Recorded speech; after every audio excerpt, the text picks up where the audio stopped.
to LOA Today. I'm Walt Thiessen. With me today is financial advisor Jodielynn Craven. This is your daily dose of happy. We are so happy you decided to join us today. And we don't have a guest scheduled. Well, we did have a guest scheduled for today, but she had to cancel at the last minute. She was planning to be on the show because her book was about to be launched and released, and it was supposed to be part of the big book launch. But one little thing got in the way. The publisher actually hasn't published it yet. Oh, no. Yeah. So she's kind of at wit's end trying to deal with that. So she'll be back at another time, yet to be determined. But that's okay, because Jody and I love to just chat about all. In fact, we actually did something here that we normally do after show. Like anybody who's ever been on the show, either as a co-host or a guest, very often we have what we call after show chats. They can last anywhere from 2 minutes to 2 hours. Anywhere in that range, it doesn't make any difference. And we did it kind of in reverse because we were having our after show chat before the show. We were. Which was kind of fun, Yeah. So, and that's my long-winded way of saying, if you were trying to watch us on Facebook and it all timed out, I hope you found us on YouTube, because that's why it timed out, because we just spent so much time doing this pre-show chat. Yeah. So, thank you for finding us. If you do find us, we appreciate that. If you didn't find us, well, listen to the replay. That's why we do replays. That's right. Oh my goodness. We were talking about a number of things before we got going. I was sharing some things going on with my life. She was sharing some things going on with her life. And it occurs to me, Jody, that all of these things have one thing in common. As much as I believe that 10 years from now, 15 years from now, money is going to be thought of completely differently from the way it is now, it's still thought of the way it is now. Mhm. We still all deal with it. We're all kind of governed by it. We're all, Mhm. unless we reach that stage, as many people have, including some guests on the show, where money isn't an issue anymore. Most of us have to deal with money issues every day. And Mhm. it's a source of stress. It's a source. It's also, it's a great growth opportunity.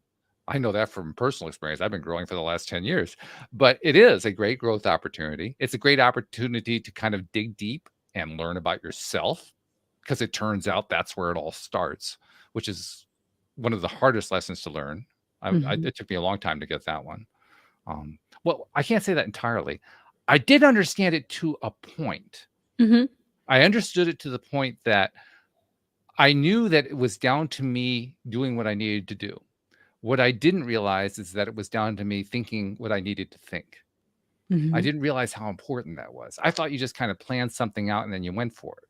Yes. I didn't realize that the mindset matters every single day, because if you don't pay attention to it, it will undermine you. Yes. 100%. Right? Yeah. Yeah, Yes. that's huge. That's a Mhm. big part of what law of attraction is about. Mhm. That's a big part about, well, you're a financial planner. It's a big part of what financial planning is about. What's the story you told, right? You set all these people up. You go and you get these clients set up. You straighten out their finances, get them the investments going. Check back a year later, and they were right back where they were, Yeah. because the mindset didn't stay the way it needed to stay. Yeah. And I would say coupled with their energy. So the mindset in what they're thinking and what they're expecting for their life. Because Mhm. we get into this habit of expecting limits or expecting lack or expecting just enough. And then we recreate that in our life and we bring that energy to the table. We're not a match to what our desires are, or what we say that we desire in this moment. Most often we are not energetically matched to that. That's huge. It's amazing too how easily we slip out of it too. Mhm. We slip out of Yes. that desirable mindset. I Yes. don't know if I told you, I had a guest on about 2 weeks ago named Janet Schmidt. She was on Thursday with me, and she's an NLP expert. She is a hypnotherapist. She has a number of these different skills, and I was so impressed with her. Kind of like first time I talked with you too. Only in her case, it was a little different. I said, I want to consult you because I want to try to get rid of some of these money blocks that I still haven't been able to get rid of over the years, because I know Yeah. that they're there. That was the big part. Oh yeah, I recognize now that they're there. Oh yeah, okay, there's what's holding me back. So I get it. But I'd been working on it, and some of it I made good ground on. Others I wasn't getting anywhere. So I said, okay, let's set up a session. And she was very kind, very helpful. Um, and we did the session. Let's see, when was it? We did it. Oh, I guess she was on the show 3 weeks ago, and we did the session 8 days after that. So that'd be just under like 10 days ago, something like that. And it's an interesting experience to go through because you're literally reprogramming your subconscious mind consciously with the help of Mhm. somebody else. Now she also brings extra skills to the table. Like you, she is also a channeler. Very And cool. she doesn't tell all her clients that. She tells me, obviously, because I'm kind of open to all this kind of stuff. But she has a lot of corporate clients, CEOs and so forth, and she doesn't tell them because she doesn't want to freak them out. But she uses the channeling when she's providing the hypnotherapy service to figure out what's the best thing to give to the client, which Mm-hmm. is pretty interesting. Very Yeah. interesting. So anyway, she and I worked through what it was I needed. She ended up running me through this.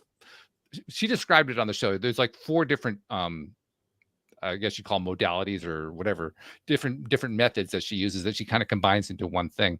And we went through all 4 of them. And when we were done, she also basically gave me affirmations. I'll call them that. She calls them balances. And what she means by that is she kind of helps go in and kind of tweak your subconscious mind, the way it looks at things and thinks about things, using these affirmative statements that she calls a balance statement.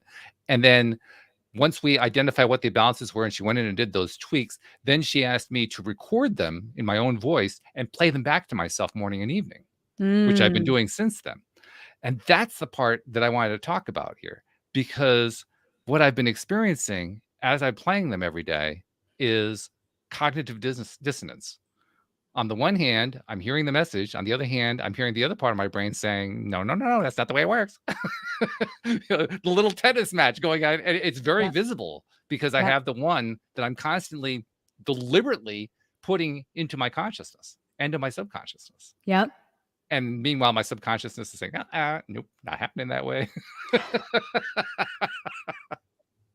You know what? A lot of times I find that voice is coming from a place that it sounds retarded, but it's coming from the stance that this old programming served you or Oh, is yeah. serving you in some way. So I always ask the question when my mind does that tennis match, like, what's the benefit of me hanging on to this? There's Mm, always a benefit. You only do things that benefit you. It true. might be like the most atrocious way to get what you need. However, you're like, no, that's how I do it. So it's this perception of safety that you've locked Mhm. onto, or a lot of people have trouble believing something different can happen, even because Yes. if they have hope, they might be disappointed. So they're trying to save themselves from the disappointment. But there's Right. always a benefit. So I start with that question. What is the benefit of me holding on to this belief system? What am I getting out of it? And then if you allow yourself, like that part of the brain, that part of yourself, to start talking and answering the question, well, it's safer this way. Well, I'm not going to get hurt. Well, it's doing this.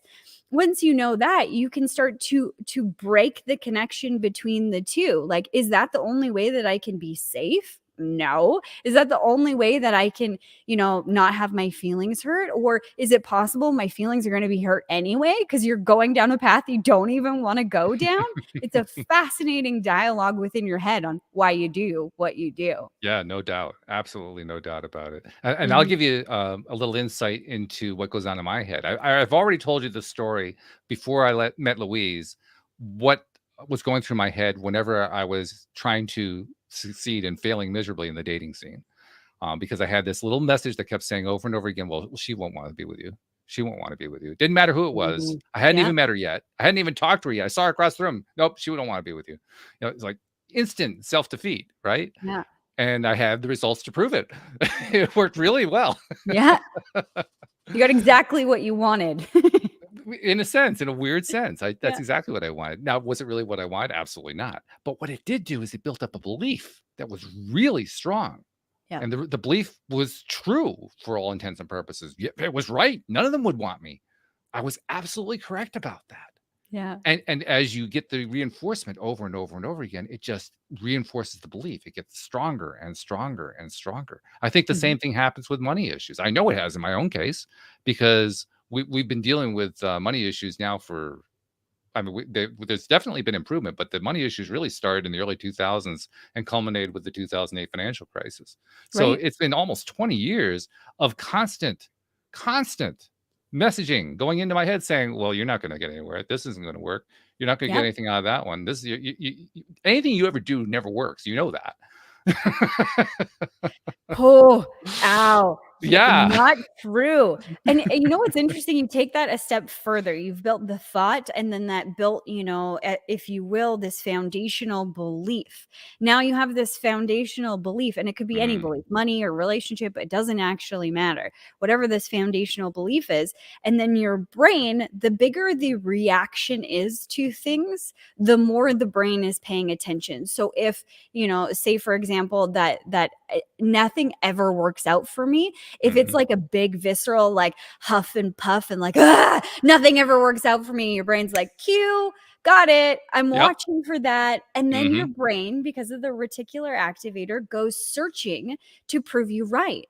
So now your brain is on a mission to give you all of these examples that you're right, that nothing ever works out. Which it's really good at, by the way. It's really good. It's really good at finding what you want. So in my program, the Flow Money Blueprint, this is a huge part of it, is learning that you do that and figuring out or having a process to reprogram that brain or reprogram your brain. And I call it the CAST program. You celebrate, then you acknowledge what it is, what is the story going on inside of your head. You calm the system down, because when you are out to lunch, like you're in that fight or flight state, you can't make reasonable decisions. You can't reason with yourself or logic yourself. It's just, you're in this state of fear, and it's run or hide, So you need to calm that system, and then you start to debunk it by asking, is it true? Is it absolutely true? So we'll go back to what you just said. Nothing ever works out for me. Is that absolutely true? Well, you have a wonderful podcast, so no, it's not absolutely true. You have amazing guests on your podcast that love you. You got people in your life that think you're amazing. I'm one of them. You have a relationship with a woman that you love. That's true. You start, what I call that is creating evidence. Like you're building a case for yourself, like a lawyer would. And what I used to do with stuff that was really stuck is I would actually write this stuff down. Like, see, brain, it's not true because of this. And the more I looked for the opposite, the more my brain started to shift over and look for that opposite result. But I had to do it manually at first because it was stuck so deeply with things that I was stuck very deeply on. Well, that's just the thing. When it gets stuck that deeply, and I know it has been for me in a number of different ways. One of the reasons I wanted to do the hypnotherapy, I was so tired of trying to find a way to overturn it. Is that one of the ways that I knew it, though, is that every time that I would try a new process, and what you described, actually, I've done stuff similar to that, and it works for a while. Yeah. But over time, what happens is that if it's deep enough in there, if it's firmly enough embedded, the tape can outlast you. Yes. You do the work for a while, and you do it, and you do it, and you do it, and the tape just it says, haha, I'm stronger than you are. I can do this forever. Has a longer recording time. That's right. Yes. Well, tape lasts forever. How long does it take to wear out a tape? Back when we used tapes for tape recording, depending on what kind of tape it was, a cassette tape, it would wear out faster. But even a cassette tape would last years. A reel-to-reel tape that could last generations. And it's kind of the same thing with the subconscious tape. Those tapes they're really good. I mean, you really have to erase the damn things. Well, and a lot of times beliefs, I would say 99.99999% of the time, when it comes to money in my coaching business or my brokerage business, any of the beliefs that I've seen around money with students, clients, or myself, 99.99% of the time, they have nothing to do with money. It is a deeper issue. So if you're not actually getting to the root of that deeper issue, of course that tape is going to play in the background, and you're not going to be able to get it because you haven't gone deep enough to find out what the real issue is. Because when people work on relationships or money, they focus on just the money part or just the relationship part and don't see how it infiltrates in all areas of our life. Which it certainly does. And Mhm. that's something that doing the show has certainly helped me with, because I've had a lot of great teachers, including yourself, who have come on and given me some really good ideas. And among the ideas that I've picked up, I've learned that we actually do have other things going in our lives, and it takes a little time, a little doing to unearth them, to kind of figure out what they are. Yep. But they're there, and the more that I unearth them, the more I realize, oh yeah, that probably is connected. Oh yeah, this one probably is as well. And it's like a long series of them. There's a whole bunch of them. Well, Mhm. they've accumulated. They've built up over time. There's a lot of them. The Yeah. dam is pretty big, Yep. so it can One hold back a lot of stuff there. Oh, yeah. One of the most common beliefs that I see with money is there isn't enough. There's not Mm. enough. And you can start with myself anyway. And my students, I saw that this rippled out into many areas. So for me, it was not enough money, but it was also not enough time. I never had enough time. I Oh always yeah. felt behind. So that was my indicator that, it was also running a program that not enough in terms of time and getting stuff done. I never did enough. I never accomplished enough in my day to feel proud. Mm. And it was me telling myself these things based on this belief system that it's never enough. There was never enough love. There was never enough. Mm. I was never skinny enough. I was never pretty enough. Like, it was all of these things that I could see were never enough. So if we go back to that conversation of just that one track of money, not enough money, even if you're working really hard on reprogramming that, and that's maybe going well, you're fighting against all of these other programming that's connected to it. That's exactly right. Yeah. Yeah. And you have to kind of unearth all of that. Now, Mhm. will also say one of the reasons I went to Janet is because she also specializes in helping to stop programs that are generational, because Yeah, we can inherit this kind of stuff, so to speak. I'm not sure for sure. exactly how we inherit it, but boy, we really do. That shows up in our lives, and like, oh my goodness, where did that come from? Oh yeah, my grandparents did the same thing. So did my parents. Well, Ooh, okay. when you think about how we're created, like let's say grandma has all of her eggs, and then she gets pregnant with mom, and mom, the moment that she is created and all of those, baby is formed and all of that stuff, a woman is born with all of their eggs. So Mm. the you that you became, or a portion of you that became, is in the egg when your mom was in grandma. That's an interesting point. I hadn't thought of that. That's Yeah, true. so Yeah. it's impacting the mother, which is also impacting the future children. So you can see that lineage right there, and how that That generational trauma is passed down very quickly. That's a very strong argument for what they call epigenetics right there. Yeah. That's a very strong argument for it. Because I mean, honestly, modern science hasn't really figured most of the stuff out yet. They figured out little pieces of it so far, Yeah. but there's a lot more to learn. Oh, And for sure. I suspect this is what you're describing is going to be a big portion of it. I hadn't thought of Mhm. that though. That's a great point. In fact, it Oh, makes me well, kind of, what point does the egg get created? I don't actually know the answer to that You know question, what I mean, right?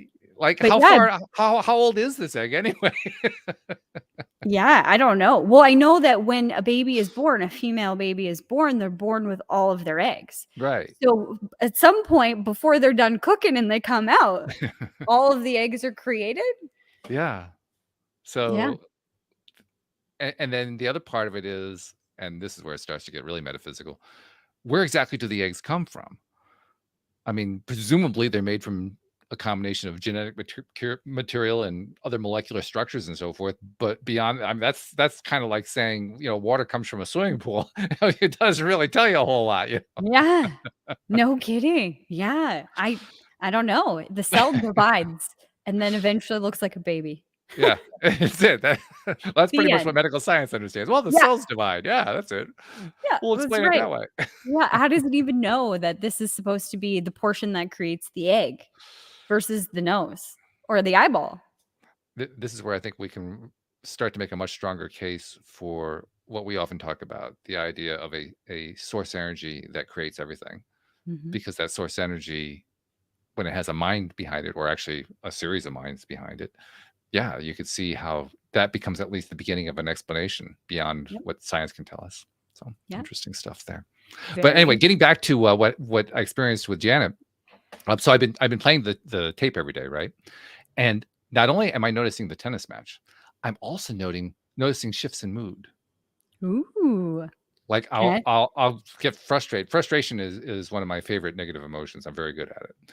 And so I'll experience frustration, and I'll have experienced it enough. I'll say, okay, I got to walk away from this. I know what's going on here. I got to flip my script some way. I got to change my mindset. I got to do something. And often I can do it. Often I can shift it. Sometimes I have trouble doing it. Sometimes by the end of the day, I still haven't done it. And then I play the tape. I play the recording. And then all of a sudden my mind shifts over because now I'm refocusing on what it is that I want instead of what I don't want. And that's an interesting experience to go through repeatedly. Mm-hmm. Because on the one hand, you experience focusing on the frustration, and then moments later, you're focusing on the possibilities and the excitement and the potential. Mm-hmm. And that lasts for a while. Usually that lasts throughout the night. I wake up the next morning. I do it in the morning because you're supposed to do it morning and evening with her program. So I do it again in the morning, kind of sets me up for a while. And then I start doing my stuff during the day, and then I start to slide into the frustration mode. And then I do my usual things to try to get out of it. And I sometimes succeed, and other times don't succeed quite as much until I get to the end of the day where I probably need to have some kind of a boost. So I play the tape again, and sure enough, it moves me back. So it's not just a tennis match I'm watching. I am the tennis ball. You are the tennis ball. I'm like going, Yeah. I'm swinging back and forth between these two realms, the negative Mm-hmm. realm and the positive realm, the unwanted and the wanted. Mm-hmm. And to do that consciously, honestly, it's a little dizzying Mm-hmm. every day.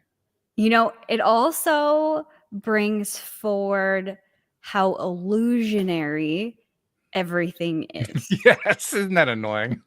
Yes.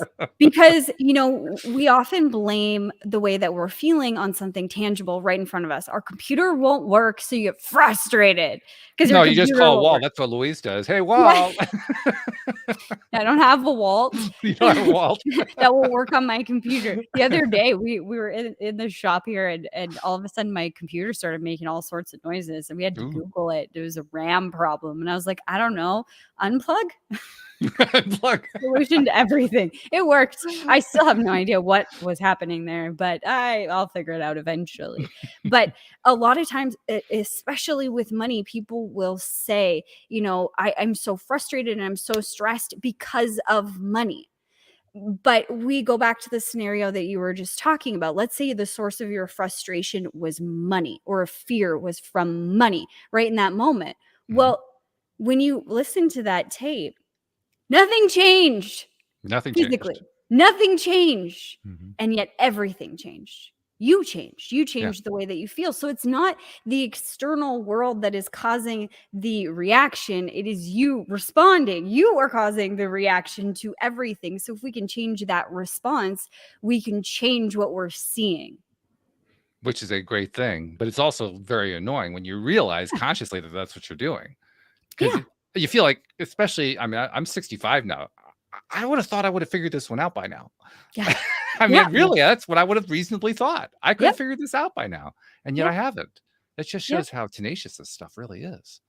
Absolutely. I wrote down this quote this morning, and it's not finished, but I think it's a really important piece of what we're talking about. Let me see if I can find my thought from this morning. Okay. An abundant life, because everybody wants abundance in their life. Right? Absolutely. An abundant life is not a life void of any negative feeling. Right. Like frustration or worry. Mm-hmm. So because we live in the third dimensional reality where polarity exists, good, bad, dark, light, well, there's both sides of it. But it is your perception that makes the biggest difference. If you could change your perception on frustration, where frustration doesn't feel so gross anymore, you're like, oh, I'm frustrated. I'm just going down the wrong path. Silly Walt or silly Jody. Mm-hmm. That's what I started to do with myself when I started to fall back into these old patterns. Is I got to a point where I'd start laughing. Like, oh, here we are again. It's a good defense. I like it. Yeah. Yeah, because I'm letting go of the attachment of being frustrated and what being frustrated means.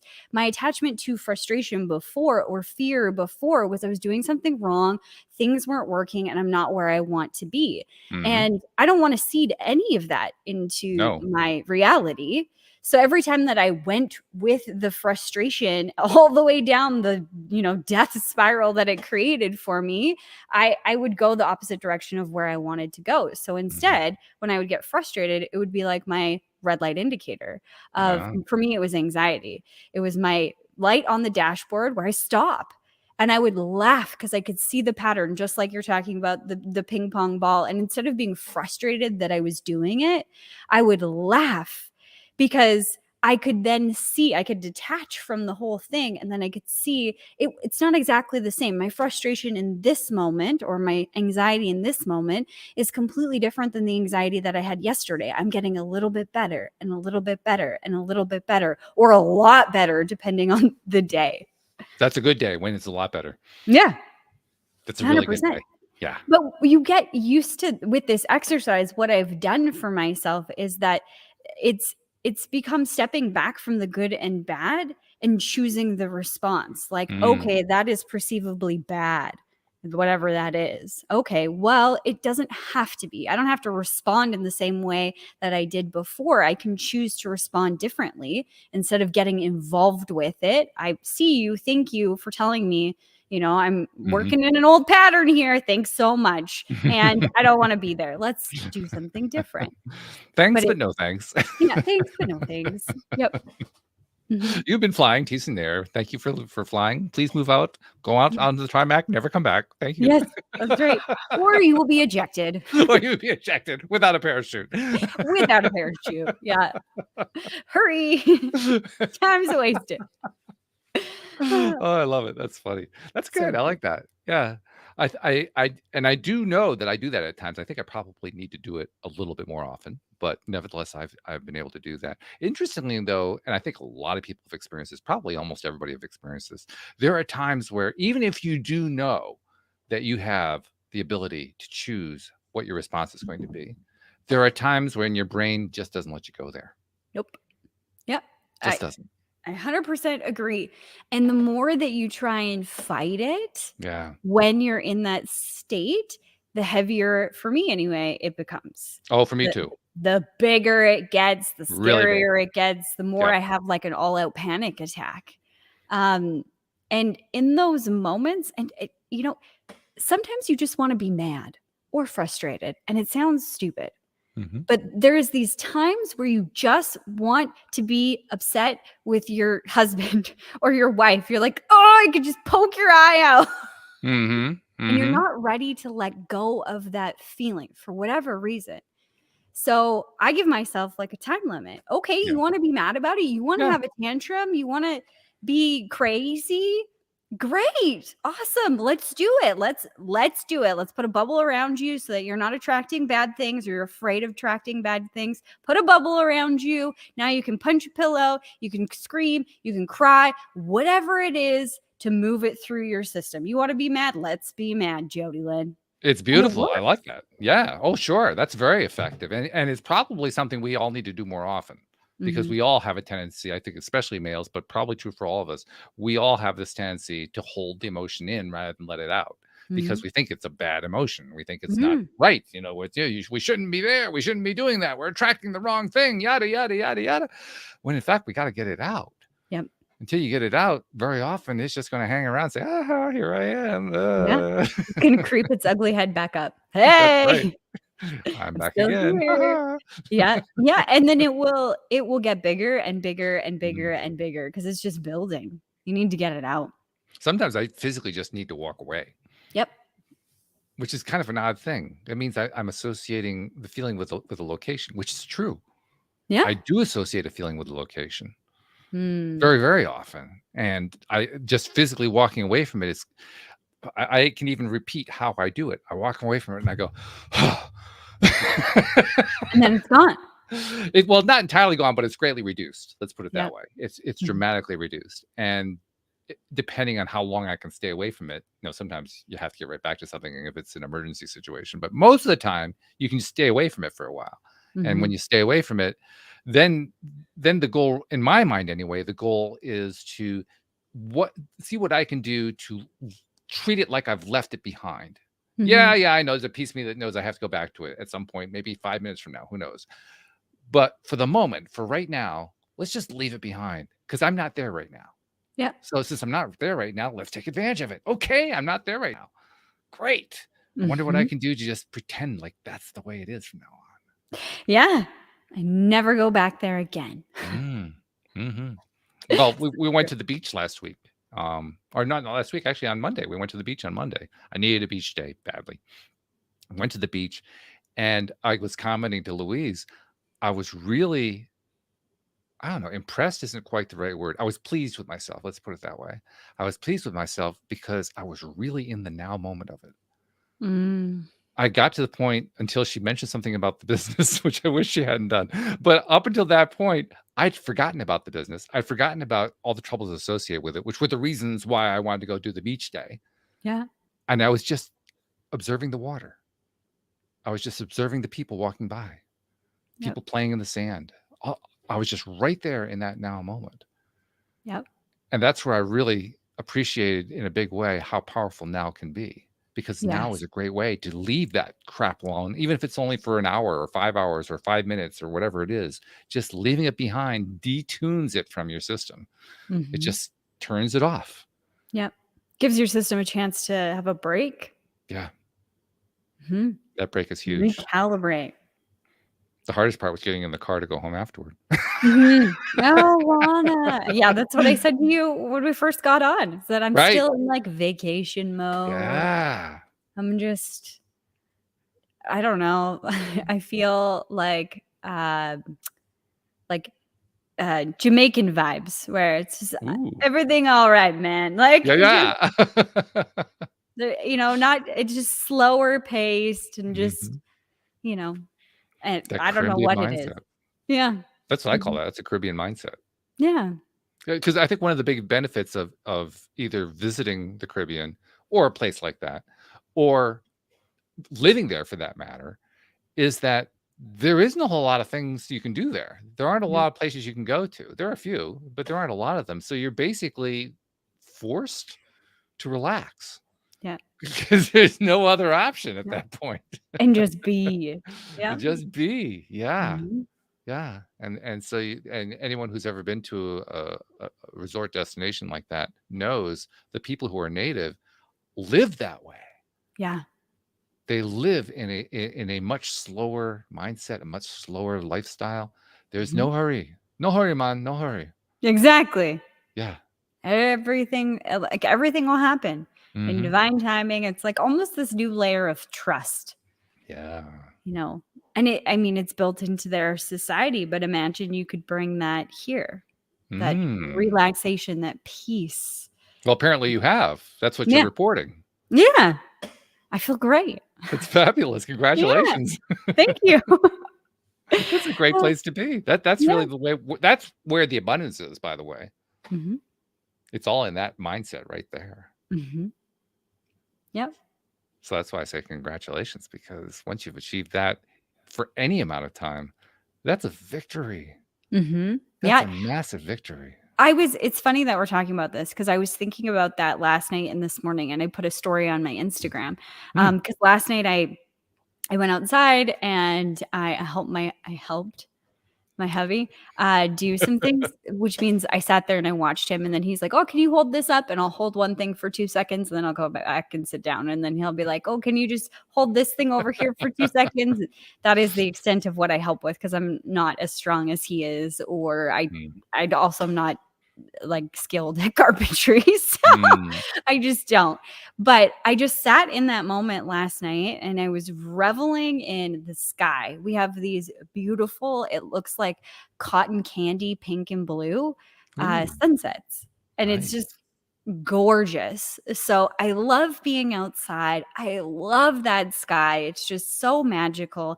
And my love language is quality time. So I was Oh. getting what I needed from Nate because we were having a conversation as he was cutting different things, and we were like, talking about life and talking about just different things. So it was filling up my cup, and he's acts of service. So it was filling up his cup.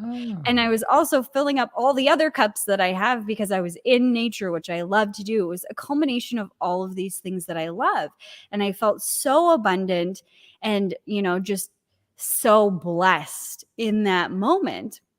And I was thinking about it because something that I do often is I reevaluate my life and my day. And I teach this in phase 3, Abundance on Autopilot, in the Fluid Money Blueprint of redesigning your day so that you're doing more of the things that you love to do, so Okay. that you're in alignment with that frequency that you're trying to create or that you're Yeah. wishing to create.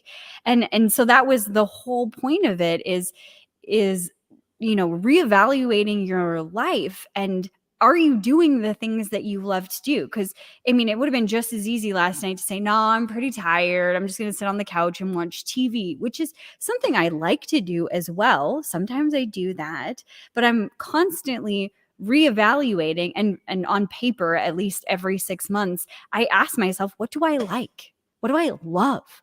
And I rewrite a list for myself, because we get stuck in this loop, this hamster wheel of doing things the exact same way all the time. And then it becomes this groove. And then we forget to appreciate the beauty that is all around us and feel that abundance, that joy, that bliss, and that love that's I already love here. that. That's perfect, because appreciation, we already know the value of appreciation. Appreciation is Yeah. huge. It's not Huge. only a way to rewrite your mental script, but it's also a way to rewrite your experiential script. What you actually Mhm. experience in life comes out of the appreciation. So it works beautifully both ways. So I mean, I've heard many people talk about deliberate processes for appreciation. I like the way that you said it. I don't remember exactly how you phrased it, but you keep going back to it over and over again, and you rewrite the list. Yeah. You redo the exercise. Yeah. Because I think I'm different. Every day I'm different. For sure, every 7 years, your whole body is anew. From True. what I understand, you Mhm. regenerate. So Well, the actually, most thing of it is, you regenerate in a month or so. So well, there yeah, you go. yeah. Yeah. So you're constantly changing. It's worth coming back to that and asking yourself, what do I like to do? And when I did the exercise for the very first time, it was, I don't know. I don't know. What do I like to do? And I was telling this to a friend a couple of weeks ago, that I do this process, and I teach this process of like reevaluating your life and what you like to do. And so you can do more of those things, and you can have more of your life in joy, in bliss, in love, and all the feelings that you want to experience more of. You're Yeah. just seeding it in every moment. And she's like, so what do you do? And I'm like, well, I like to paint, but only sometimes. Like, I Mhm. have a painting that it's paint by numbers. Okay. I'm not an artist, outside of coloring within the lines. Like, I can do that. And I really wish that I was an artist, in terms of I could paint an entire painting without coloring in the lines. But I just haven't had the teacher to teach me, nor have I taken the time to learn how to do that. But paint by numbers Well, was well, something. actually, if you take courses, I mean, I haven't taken courses, but I have talked to enough people who are artists to know that Yeah. this is true.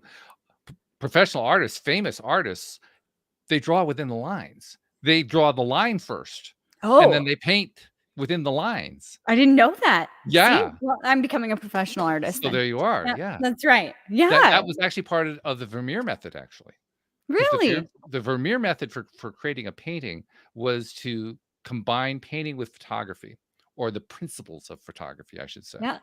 So he would literally, I forget what they called it, but there was a particular box that was very much like an old style camera that would put the image onto his surface area, and I don't remember what the surface area was, where he would do his work. So he basically was filling in lines and filling in paint on an image that was already on his canvas, so to speak. So it was like almost like an Elmo or something, like a Kind projector? of. Yeah. Yeah. Yeah. That's so cool. And he produced amazing paintings doing that. Yeah. Well, I have a beautiful one. And where I was going with this is that I needed something else. I found myself in that hamster wheel loop This Mm. was probably, 2020, 2021, somewhere in there, long after I had done the exercise. And I remember thinking like, I'm watching TV simply to pass the time by. Like I noticed that I was on my phone playing a game and watching TV at the same time. So I'm obviously not engaged in either one of those things. So it made me question, is this something that is filling my soul right now? And if the answer is yes, awesome. That's exactly what you want. I don't care what the activity is. Is it filling your soul? Yes. Okay, great. Keep going. As long as Mm. it fills your soul, I think Right. continue to do it. But at that time, I was like, no, I'm bored with this TV show, but it was the middle of winter or something. So going outside is a no go in Canada for most times of the winter because it's too cold. Too freaking Um, cold. Right? So I needed something else, and I was like, I don't really wanna read a book, whatever." So then that's when I started the paint by numbers, and I loved it. I fell in love with it. I find that I go through these cycles every couple of months where I do a lot of painting or I do a lot of reading or I do a lot of like documentary watching or, Grey's Anatomy, if you will, whatever it is. I go through these cycles, but I'm mindful as I'm going through them. Is this filling my cup? And what do I love to do? Because if I don't love doing this right now, why am I doing it? Mm.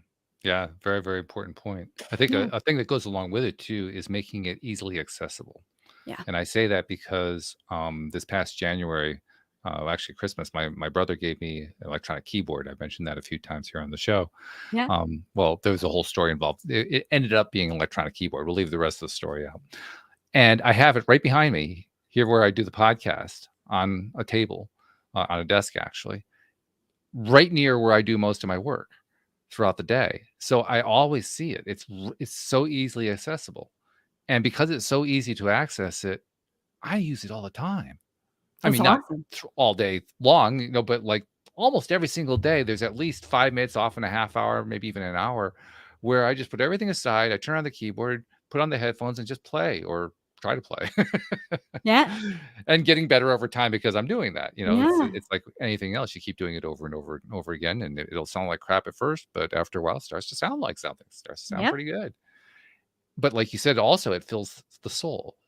And it's a great way of expressing it because what I experience is I could tell I'm going to feel better when I do it. And I sit down and I feel better when I do it. That to me is the Mhm. filling the soul part. Mhm. Yeah.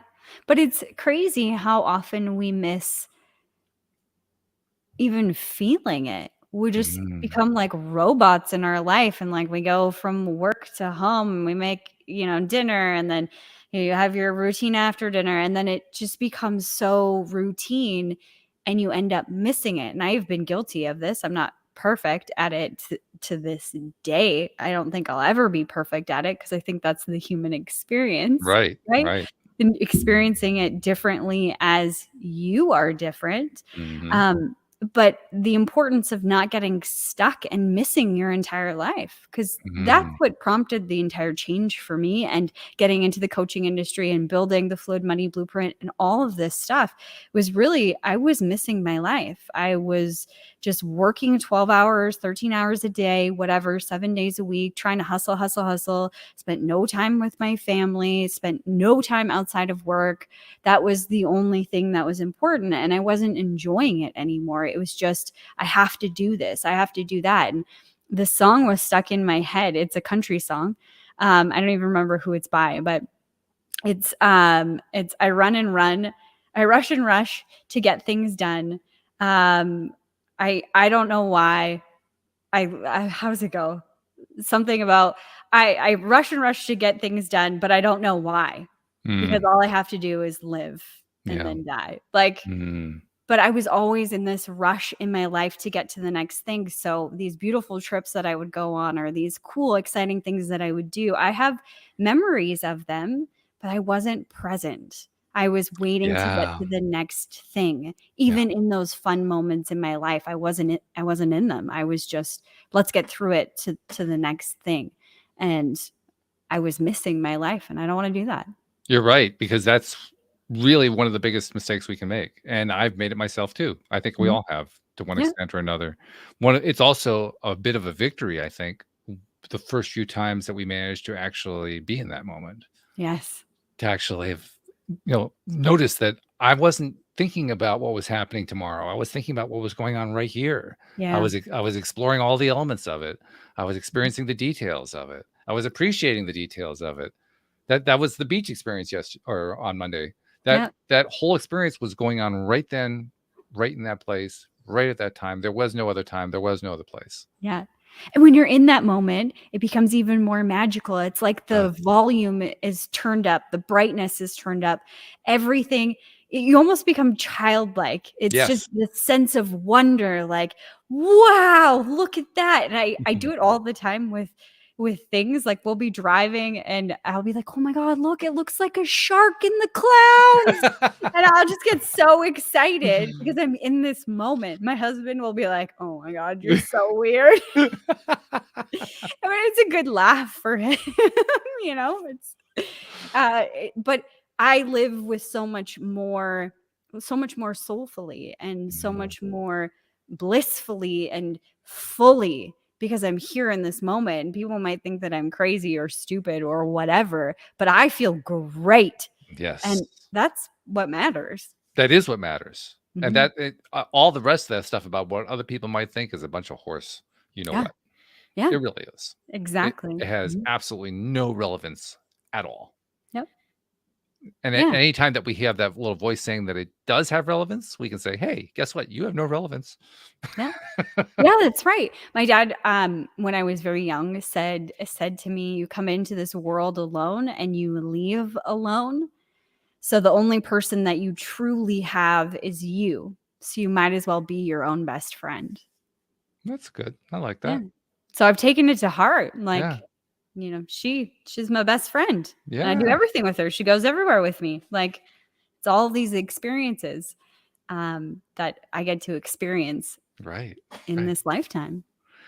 I like the phrase strands of source energy. I like that way of describing who we are in the grand scheme of the energy of all that is. Mhm. And I like to think about the strands of energy doing exactly what you just described. Strands of energy becoming humans, becoming animals, becoming rocks and trees, becoming plants. I mean, becoming all kinds of stuff, right? Yeah. But ultimately becoming. Yeah. And then being. I wouldn't want to be a tree, but imagine being a tree for a moment, because a Yeah. tree absolutely lives in the now. Mhm. Totally, completely in the now. There's really not a whole lot more to do as a tree. Yeah. So you have to live in the now. Mhm. And while I don't want to be a tree, I can imagine strands of source energy choosing to be a tree just for the experience of living continuously in the now. Mhm. Yep. And you talk about experiences because we're so uh, y- we've convinced ourselves that there is good and there is bad, and then when you say try to appreciate the bad things that have happened, people are like, what? How can you have appreciation for those things? And we've had these conversations before, right? Sure. But when you take a really giant step back and you think about it as strands of source energy, looking at all of the catalog of experiences that you could have, Mhm. and you're not attached to the emotion of going through said experience, some of these things that we perceive as gut wrenching or so horrific, you could imagine that strand of source energy sitting back without that attachment of all of those feelings and thinking, ooh, that could be fun. That would be interesting. Ooh, what a way to experience. What an experience to have. Mm. And when you can start looking at it from that stance, you can start to step back in this human form, in this third dimension, step back and start appreciating more of the things that you thought were bad and seeing silver linings, I think, within them. One of the best teachings that I've received about how to deal with the good and the bad in life is to not think about things as good or bad, but to think about them Mhm. as preferred or not preferred. I can't say that Yeah. I succeed in doing that all the time. I do not. There are many times where I find myself thinking about something as being really bad and I really don't like that thing. But when I can remind myself of it, of the fact that I'm better off not thinking about it in terms of good or bad, because there's a whole bunch of baggage associated with that, Yeah. but rather thinking in terms of I like this or I don't like this, I prefer this or I don't prefer that. Mhm. Then when I'm in that space, when I can get there, I'm in a winning space at that point. because I Yeah. know once I'm there, then I can also conclude there's nothing wrong with preferring something, and there's nothing wrong with not preferring something. They're Yeah. both totally acceptable. Mm-hmm. So What do now, you want? so now, well, also now when I want to face that thing of, how do you appreciate something that is bad? It's now easier, Mm-hmm. because when I'm in that space, then I can say to myself, well, first of all, it's not bad. Second of all, it's just not preferred. And just because I don't prefer it doesn't mean there's no value in it. Mm-hmm. And now all of a sudden I'm thinking about this thing in an entirely different way. Mm-hmm. Completely different vibrational energy from one state to the other. Yeah, it's huge. It's huge. Yeah. So that's one of my favorite tools, no doubt about that. Mm-hmm. I'm also loving how much we're spending on now today. We're talking about now. We're talking in the now, by the way. just saying. We are right now. People are listening to us in the now. How about that? Welcome to the now. Yeah. I was actually thinking, I mentioned this to Louise on Monday. I said, I think I'm coming up with these ideas for stuff to put on t-shirts. And we started brainstorming a few of them. And one of the ones I came up with is welcome to now. A reminder to myself and everybody else, this is it. Where you are right now, that's now. And this is wonderful. It's a wonderful place to be. Yeah. Just need to stay here for a bit. It's a good place. Yeah. Yeah. You just got to get comfortable with being in the now. I think that, a lot of our feelings of uncomfortableness, I don't know if that's a word, but it is now. It is now. Being in the now moment and being present comes from our society and the way that it's been built of, fear of missing out, and like, I got to be over here and I got to do this and I got to go fast and there's so much to do and there's not enough time and all of these things. And that's what stopped me for a long time from being in this now moment is if I'm here and I'm present, then I will miss something later, or I'm going to lose out on something. And that's not true, because I was losing out on this now moment consecutively over and over and over and over and over again, which was a culmination of my life. So I was missing out on my entire life because I was afraid of missing out on the future. When you start to think about it like that, it's like, oh, that's crap. Okay. I'm coming back to here and now because it's the only moment that exists. It also reminds me of one of Louise's ideas for what to put on a t-shirt. What phrase would you put on a t-shirt? And she wanted to use the one from the Ted Lasso series, be curious, not judgmental. Ooh, I like that. I love that. That's really I'd buy good. that t-shirt. Yeah, that's a good t-shirt, right? Among other things, it's a great conversation starter. Yeah. And it also messes with the heads of people who love to be judgmental.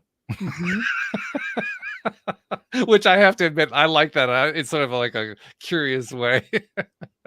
A curious poke. Yeah, it's a curious little poke. Yeah. Well, I think about what the character Ted Lasso said when he brought that phrase up during the show. And I've detailed it before, so I won't do it again. But the gist of it was he had been judged all of his life. And then he finally realized, after seeing that phrase written on a wall somewhere, that the people who did the judging, he had nothing to do with it. They were judging just because they judged everything and they judged everyone. Their life was about judging people and judging things, judging experiences, and being the judge and expressing, here's my judgment about this, and I have the final word, and all this other kind of stuff. And they never actually took the time to know him, to know who he was, because they were so busy judging. We can tear down judging all we want, but really the big problem with judging is it distracts us from finding out who we are and who our friends are and who our people are. Yeah. Who they really are. Yeah. Because all that judgment gets in the way. Scrape all the judgment away, and all of a sudden it's an entirely different conversation. It's an entirely different experience. It's an entirely different way of dealing with people and experiencing people. And, oh, by the way, appreciating people. Which is my favorite part of it. Yeah. But I think removing the judgment for a lot of people means exposing themselves as well. They judge everybody else so they can put up this wall. If I judge all of these people, no one will ever get close enough to judge me. Yeah. Yeah. It's a defense mechanism in that sense. Yeah. Which also doesn't work very well, does it? No. I found with every area of my life, whether it was sales or relationships or money, the more vulnerable I was willing to be with, this is what I've gone through and this is me. And, like releasing the judgment I had for myself over these things and stopping, the chatter for the most part of like, what else, what are other people going to say or what are they going to do? But the more that I leaned into that vulnerability and I let people just see it, whatever it was, the more people respond. Mm-hmm. It was an interesting sales tactic, and it was coming from a genuine place. Mm-hmm. When I first started my brokerage business, I was calling all the people I know. They call that, your hot market. Call Right. everybody you know and ask them to sit down with you. Okay, great, whatever. But there'd be these people that I held in high esteem. I thought the world of them, and I thought that they were going to judge me, or they were going to, I don't know, be mean to me if I asked them to sit down with me, or be like, you don't know anything, like you just started in the industry, or I don't know. I just expected all of these things. And so what I would do with somebody who I really looked up to is I would lead with that. I would open the conversation with, I really look up to you. And obviously the genuine things that I felt about them, not the, I wasn't trying to sugarcoat them, just the genuine things that I felt about them. And then I would admit I was afraid to make this call because I wasn't sure, what you would say. But I would really love to sit down with you and show you what I do. If it's not a fit for you, that's okay. But you might know somebody. And as soon as I said that, how I genuinely felt about them and just put my fear out there, the fear of being judged or the fear of them not liking me or thinking poorly of me or whatever the fear was, I was afraid to call you, just saying that because I think so highly of you. And, I don't want you to be mad at me for whatever reason. I don't know, whatever it was. When I would say that, their complete demeanor would change. Wow. They went from being guarded to being receptive because I was being authentic and I was being completely open and vulnerable. And when somebody is that way with you, I think it's human nature to kind of put your arms around them and hold them up. Yeah, you're trying to help them at that point.